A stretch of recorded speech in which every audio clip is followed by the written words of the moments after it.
Di ko sure kung weird lang ba talaga ako, pero meron akong mga bagay na paulit-ulit kong binibili. Hindi dahil sira, hindi dahil luma, kundi dahil pinagkakatiwalaan ko na. Ganun ako sa Mac Gym. Nagsimula lang to dahil sa ate ko, mga bandang year 2005 siguro. Bibili siya ng regalo para sa boyfriend niya na asawa na niya ngayon. Sumama lang ako para pumili. Pero habang tinitignan namin yung mga wallet, naengganyo na din akong bumili. Ang totoo, namamahalan ako noon. Hindi ako sanay gumastos ng ganun halaga para sa wallet kasi naman maliit pang sweldo ko noon. Tandang-tanda ko pa, 1,000 lang ang laman ng wallet ko. Tapos nakasale siya ng 50% from around 1,500. Naging 750. Sabi ko, sige na nga. Pagkatapos ko magbayad, 250 pesos na lang natira. May wallet nga ako, wala naman ako mailagay sa loob. Pag niyo akong tularan na, malakas lang talaga loob ko nun. Ilang araw na lang kasi, sweldo na. At single pa ako nun. Ay, single na pala ulit ngayon. Nakatira pa sa parents ko, kaya sabi ko, bahala na. Naalala ko pa sabi ng sales lady, "Sir, cow leather po ito, tumatagal po ito." Ako naman, "We, sure ka ate?" Sigurista talaga ako eh. Pero honestly, pag hawak ko pa lang, iba na yung pakiramdam. Malambot, solid, at wala yung amoy na madalas meron sa murang leather. Doon pa lang medyo sold na ako. Hindi dahil tinawag akong sir ni ate ah. Fast forward, lumipas ang ilang buwan, bumili ako ng Mac Gym coin purse, tapos belt. Hanggang sa kapag wallet, coin purse o belt ang kailangan ko, automatic Mac Gym na agad ang una kong tinitignan. Hindi dahil wala ng ibang brand, kundi dahil alam ko nang aasahan ko. At alam niyo yung nakakatuwa, marami na akong nabili pero hindi dahil nasisira sila, hindi rin dahil naluluma. Minsan nasabit lang, nagkaroon ng malaking gasgas o kaya gusto ko lang magpalit ng style. Yung coin purse ko, zipper lang ang bumibigay, pero yung leather, buo pa rin, walang tuklap. Sa belt naman, wala talaga ako masabi. Parang bibili ka na lang ulit kapag nagsawa ka sa buckle, lalo na kapag reversible pa.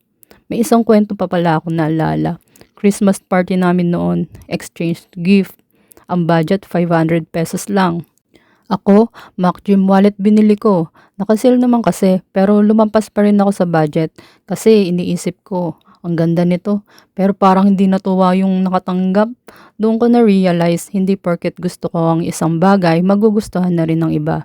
Simple kasi ang Mac Gym, hindi flashy, walang malalaking logo, hindi ma-design. Kung mahilig ka sa flashy na wallet, baka hindi ito ang para sa'yo.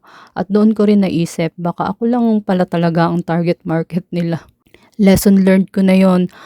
Fast forward, 2026 na. Wala na akong proof na halos 2 dekada na akong gumagamit ng Mac Gym.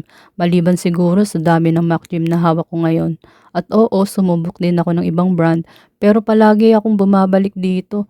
Hindi dahil perfect sila, kundi dahil kapag may isang brand na paulit-ulit kang pinagsilbihan ng maayos, minsan hindi mo na kailangan maghanap pa. Noon nakala ko mahal ang Mac Gym. Ngayon parang normal na lang ang presyo niya. Hindi dahil bumaba ang presyo at hindi rin dahil mas malaki ang kinikita ko ngayon, kundi dahil alam ko na kung ano ang kapalit ng binabayaran ko.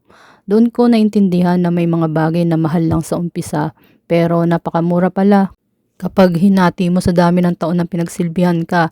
At sa tingin ko, yun ang tunay na ibig sabihin ng sulit.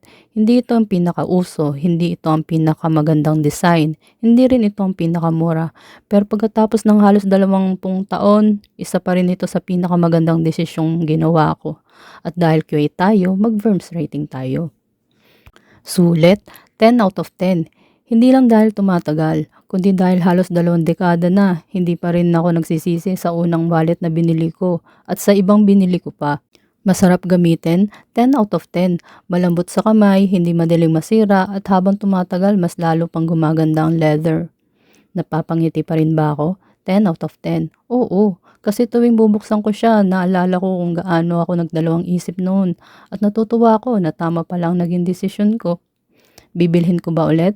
Yes, at sa totoo lang, ilang beses ko na ngang ginawa.